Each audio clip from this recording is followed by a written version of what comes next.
Harry Potter. Chapter 1. The Boy Who Lived. Mr. and Mrs. Dursley of Number 4, Privet Drive, were proud to say that they were perfectly normal. Thank you very much. They were the last people you'd expect to be involved in anything strange or mysterious, because they just didn't hold with such nonsense.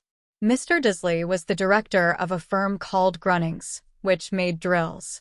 He was a big, beefy man with hardly any neck, although he did have a very large mustache. Mrs. Dursley was thin and blonde and had nearly twice the usual amount of neck, which came in very useful as she spent so much of her time craning over garden fences, spying on the neighbors. The Dursleys had a small son called Dudley, and in their opinion there was no finer boy anywhere. The Dursleys had everything they wanted, but they also had a secret, and their greatest fear was that somebody would discover it. They didn't think they could bear it if anyone found out about the Potters. Mrs. Potter was Mrs. Dursley's sister, but they hadn't met for several years. In fact, Mrs. Dursley pretended she didn't have a sister, because her sister and her good-for-nothing husband were as un-Dursleyish as it was possible to be. The Dursleys shuddered to think what the neighbors would say if the Potters arrived in the street. The Dursleys knew that the Potters had a small son, too, but they had never even seen him. This boy was another good reason for keeping the Potters away. They didn't want Dudley mixing with a child like that. When Mr. and Mrs. Dursley woke up on the dull, gray Tuesday our story starts, there was nothing about the cloudy sky outside to suggest that strange and mysterious things would soon be happening all over the country. Mr. Dursley hummed as he picked out his most boring tie for work, and Mrs. Dursley gossiped away happily as she wrestled a screaming Dudley into his high chair. None of them noticed a large, tawny owl flutter past the window. At 8:30, Mr. Dursley picked up his briefcase, pecked Mrs. Dursley on the cheek, and tried to kiss Dudley goodbye but missed, because Dudley was now having a tantrum and throwing his cereal at the walls. "Little tyke," chortled Mr. Dursley as he left the house. He got into his car and backed out of Number 4's drive. It was on the corner of the street that he noticed the first sign of something peculiar: a cat reading a map. For a second, Mr. Dursley didn't realize what he had seen. Then he jerked his head around to look again. There was a tabby cat standing on the corner of Privet Drive, but there wasn't a map in sight. What could he have been thinking of? It must have been a trick of the light. Mr. Dursley blinked and stared at the cat. It stared back. As Mr. Dursley drove around the corner and up the road, he watched the cat in his mirror. It was now reading the sign that said Privet Drive. No, looking at the sign, cats couldn't read maps or signs. Mr. Dursley gave himself a little shake and put the cat out of his mind. As he drove toward town, he thought of nothing except a large order of drills he was hoping to get that day. But on the edge of town, drills were driven out of his mind by something else. As he sat in the usual morning traffic jam, he couldn't help noticing that there seemed to be a lot of strangely dressed people about. People in cloaks. Mr. Dursley couldn't bear people who dressed in funny clothes, the get-ups you saw on young people. He supposed this was some stupid new fashion. He drummed his fingers on the steering wheel, and his eyes fell on a huddle of these weirdos standing quite close by. They were whispering excitedly together. Mr. Dursley was enraged to see that a couple of them weren't young at all.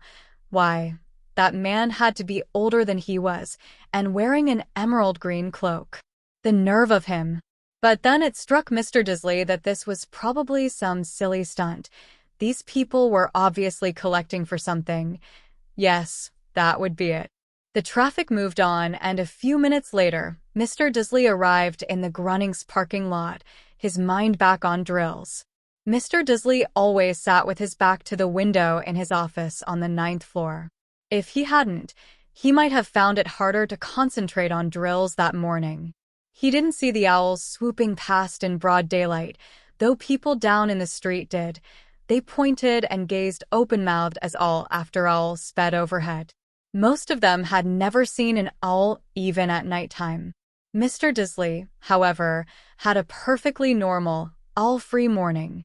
He yelled at 5 different people. He made several important telephone calls and shouted a bit more. He was in a very good mood until lunchtime, when he thought he'd stretch his legs and walk across the road to buy himself a bun from the bakery. He'd forgotten all about the people in cloaks until he passed a group of them next to the bakers. He eyed them angrily as he passed. He didn't know why, but they made him uneasy.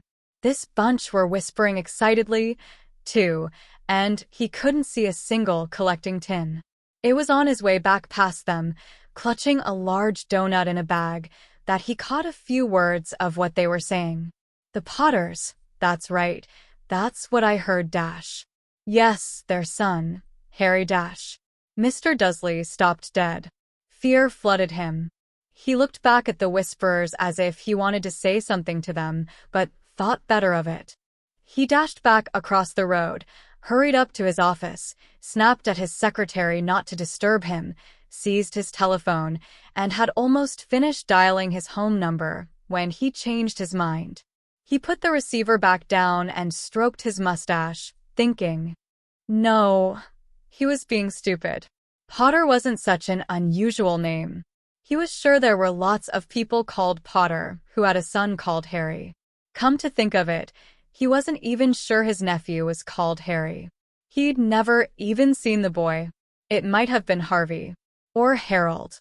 There was no point in worrying Mrs. Disley. She always got so upset at any mention of her sister. He didn't blame her if he'd had a sister like that, but all the same, those people in cloaks. He found it a lot harder to concentrate on drills that afternoon, and when he left the building at 5 o'clock, he was still so worried that he walked straight into someone just outside the door. Sorry, he grunted, as the tiny old man stumbled and almost fell. It was a few seconds before Mr. Dudley realized that the man was wearing a violet cloak. He didn't seem at all upset at being almost knocked to the ground. On the contrary, his face split into a wide smile, and he said in a squeaky voice that made passers-by stare, "Don't be sorry, my dear sir, for nothing could upset me today. Rejoice, for you know who has gone at last. Even muggles like yourself should be celebrating this happy, happy day."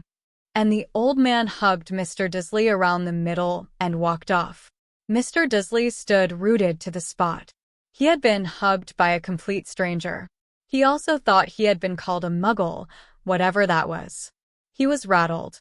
He hurried to his car and set off for home, hoping he was imagining things, which he had never hoped before, because he didn't approve of imagination. As he pulled into the driveway of number 4, the first thing he saw, and it didn't improve his mood, was the tabby cat he'd spotted that morning. It was now sitting on his garden wall. He was sure it was the same one. It had the same markings around its eyes. "Shoo," said Mr. Dudley loudly. The cat didn't move. It just gave him a stern look. Was this normal cat behavior? Mr. Dudley wondered. Trying to pull himself together, he let himself into the house. He was still determined not to mention anything to his wife. Mrs. Dudley had had a nice, normal day. She told him over dinner all about Mrs. Next Door's problems with her daughter and how Dudley had learned a new word, won't. Mr. Dudley tried to act normally. When Dudley had been put to bed, he went into the living room in time to catch the last report on the evening news. And finally, birdwatchers everywhere have reported that the nation's owls have been behaving very unusually today. Although owls normally hunt at night and are hardly ever seen in daylight, there have been hundreds of sightings of these birds flying in every direction since sunrise. Experts are unable to explain why the owls have suddenly changed their sleeping pattern. The newscaster allowed himself a grin. Most mysterious. And now, over to Jim McGuffin with the weather. Going to be any more showers of owls tonight, Jim? Well, Ted, said the weatherman, I don't know about that, but it's not only the owls that have been acting oddly today. Viewers as far apart as Kent, Yorkshire, and Dundee have been phoning in to tell me that instead of the rain I promised yesterday, they've had a downpour of shooting stars. Perhaps people have been celebrating bonfire night early. It's not until next week, folks. But I can promise a wet night tonight. Mr. Dudley sat frozen in his armchair. Shooting stars all over Britain, owls flying by daylight, mysterious people in cloaks all over the place, and a whisper about the Potters. Mrs. Dudley came into the living room carrying 2 cups of tea. It was no good. He'd have to say something to her. He cleared his throat nervously. Petunia, dear, you haven't heard from your sister lately, have you? As he had expected, Mrs. Dudley looked shocked and angry. After all, they normally pretended she didn't have a sister. No, she said sharply. Why? Funny stuff on the news, Mr. Dudley mumbled. Owls, shooting stars, and there were a lot of funny-looking people in town today. So, snapped Mrs. Dudley. Well, I just thought, maybe, it was something to do with, her crowd. Mrs. Dudley sipped her tea through pursed lips. Mr. Dudley wondered whether he dared tell her he'd heard the name Potter. He decided he didn't dare. Instead, he said, as casually as he could, their son, he'd be about Dudley's age now, wouldn't he? I suppose so, said Mrs. Dudley stiffly. What's his name again? Howard, isn't it? Harry. Nasty, common name, if you ask me. Oh, yes, said Mr. Dudley, his heart sinking horribly. Yes, I quite agree. He didn't say another word on the subject as they went upstairs to bed. While Mrs. Dudley was in the bathroom, Mr. Dudley crept to the bedroom window and peered down into the front garden. The cat was still there. It was staring down Privet Drive as though it were waiting for something. Was he imagining things? Could all this have anything to do with the Potters? If it did, if it got out that they were related to a pair of he didn't think he could bear it. The Dudleys got into bed. Mrs. Dudley fell asleep quickly, but Mr. Dudley lay awake, turning it all over in his mind. His last, comforting thought before he fell asleep was that even if the Potters were involved, there was no reason for them to come near him and Mrs. Dudley. The Potters knew very well what he and Petunia thought about them and their kind. He couldn't see how he and Petunia could get mixed up in anything that might be going on. He yawned and turned over. It couldn't affect them. How very wrong he was. Mr. Dudley might have been drifting into an uneasy sleep, but the cat on the wall outside was showing no sign of sleepiness. It was sitting as still as a statue, its eyes fixed unblinkingly on the far corner of Privet Drive. It didn't so much as quiver when a car door slammed on the next street, nor when 2 owls swooped overhead. In fact, it was nearly midnight before the cat moved at all. A man appeared on the corner the cat had been watching, appeared so suddenly and silently you'd have thought he'd just popped out of the ground. The cat's tail twitched, and its eyes narrowed. Nothing like this man had ever been seen on Privet Drive. He was tall, thin, and very old, judging by the silver of his hair and beard, which were both long enough to tuck into his belt. He was wearing long robes, a purple cloak that swept the ground, and high-heeled, buckled boots. His blue eyes were light, bright, and sparkling behind half-moon spectacles, and his nose was very long and crooked, as though it had been broken at least twice. This man's name was Albus Dumbledore. Albus Dumbledore didn't seem to realize that he had just arrived in a street where everything from his name to his boots was unwelcome. He was busy rummaging in his cloak, looking for something. What he did seem to realize he was being watched, because he looked up suddenly at the cat, which was still staring at him from the other end of the street. For some reason, the sight of the cat seemed to amuse him. He chuckled and muttered, "I should have known." He found what he was looking for in his inside pocket. It seemed to be a silver cigarette lighter. He flicked it open, held it up in the air, and clicked it. The nearest street lamp went out with a little pop. He clicked it again. The next lamp flickered into darkness. 12 times he clicked the put-outer until the only lights left on the whole street were two tiny pinpricks in the distance, which were the eyes of the cat watching him. If anyone looked out of their window now, even beady-eyed Mrs. Dudley, they wouldn't be able to see anything that was happening down on the pavement. Dumbledore slipped the put-outer back inside his cloak and set off down the street toward number 4, where he sat down on the wall next to the cat. He didn't look at it, but after a moment he spoke to it. "Fancy seeing you here, Professor McGonagall." He turned to smile at the tabby, but it had gone. Instead, he was smiling at a rather severe-looking woman who was wearing square glasses exactly the shape of the markings the cat had had around its eyes. She, too, was wearing a cloak, an emerald one. Her black hair was drawn into a tight bun. She looked distinctly ruffled. "How did you know it was me?" she asked. "My dear Professor, I've never seen a cat sit so stiffly." "You'd be stiff if you'd been sitting on a brick wall all day," said Professor McGonagall. "All day? When you could have been celebrating. I must have passed a dozen feasts and parties on my way here." Professor McGonagall sniffed angrily. "Oh yes, everyone's celebrating, all right," she said impatiently. "You'd think they'd be a bit more careful, but no, even the Muggles have noticed something's going on. It was on their news." She jerked her head back at the Dursleys' dark living room window. "I heard it. Flocks of owls, shooting stars." Well, they're not completely stupid. They were bound to notice something. Shooting stars down in Kent. I'll bet that was Daedalus Diggle. He never had much sense. "You can't blame them," said Dumbledore gently. "We've had precious little to celebrate for 11 years. "I know that," said Professor McGonagall irritably. "But that's no reason to lose our heads. People are being downright careless, out on the streets in broad daylight, not even dressed in Muggle clothes, swapping rumors." She threw a sharp, sideways glance at Dumbledore here, as though hoping he was going to tell her something, but he didn't, so she went on. "A fine thing it would be if, on the very day you-know-who seems to have disappeared at last, the Muggles found out about us all." "I suppose he really is gone, Dumbledore." "It certainly seems so," said Dumbledore. "We have much to be thankful for. Would you care for a lemon drop?" "A what?" A lemon drop. They're a kind of Muggle sweet I'm rather fond of."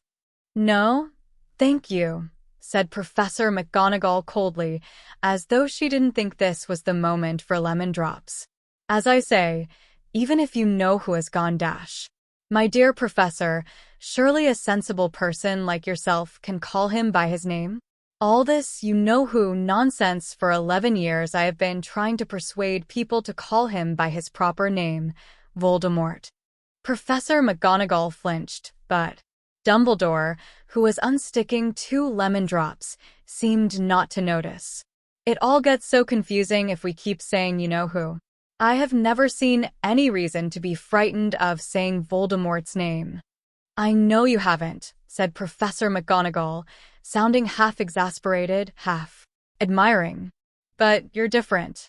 Everyone knows you're the only one you know. Oh, all right, Voldemort was frightened of." "You flatter me," said Dumbledore calmly.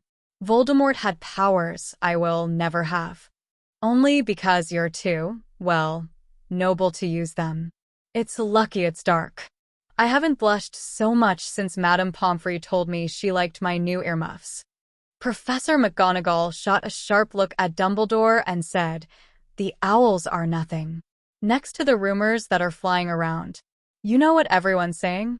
About why he's disappeared? About what finally stopped him." It seemed that Professor McGonagall had reached the point she was most anxious to discuss, the real reason she had been waiting on a cold, hard wall all day, for neither as a cat nor as a woman had she fixed Dumbledore with such a piercing stare as she did now. It was plain that whatever everyone was saying, she was not going to believe it until Dumbledore told her it was true. Dumbledore, however, was choosing another lemon drop and did not answer.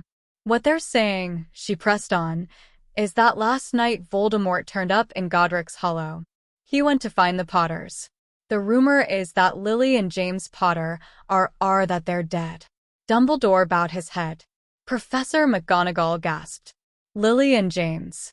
I can't believe it. I didn't want to believe it. Oh, Albus. Dumbledore reached out and patted her on the shoulder. I know, he said heavily. Professor McGonagall's voice trembled as she went on. That's not all. They're saying he tried to kill the Potter's son, Harry. But he couldn't. He couldn't kill that little boy. No one knows why or how, but they're saying that when he couldn't kill Harry Potter, Voldemort's power somehow broke, and that's why he's gone. Dumbledore nodded glumly. It's true, faltered Professor McGonagall. After all he's done, all the people he's killed, he couldn't kill a little boy. It's just astounding, of all the things to stop him, but how in the name of heaven did Harry survive? We can only guess, said Dumbledore. We may never know. Professor McGonagall pulled out a lace handkerchief and dabbed at her eyes beneath her spectacles. Dumbledore gave a great sniff as he took a golden watch from his pocket and examined it. It was a very odd watch. It had 12 hands but no numbers. Instead, little planets were moving around the edge. It must have made sense to Dumbledore, though, because he put it back in his pocket and said, Hagrid's late. I suppose it was he who told you I'd be here, by the way. Yes, said Professor McGonagall. And I don't suppose you're going to tell me why you're here, of all places? I've come to bring Harry to his aunt and uncle.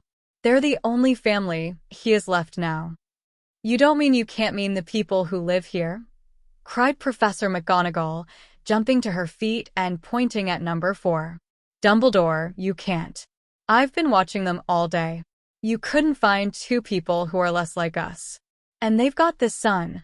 I saw him kicking his mother all the way up the street, screaming for sweets. Harry Potter come and live here. It's the best place for him, said Dumbledore firmly. His aunt and uncle will be able to explain everything to him when he's older. I've written them a letter. A letter, repeated Professor McGonagall faintly, sitting back down on the wall. Really, Dumbledore, you think you can explain all this in a letter? These people will never understand him. He'll be famous, a legend. I wouldn't be surprised if today was known as Harry Potter Day in the future.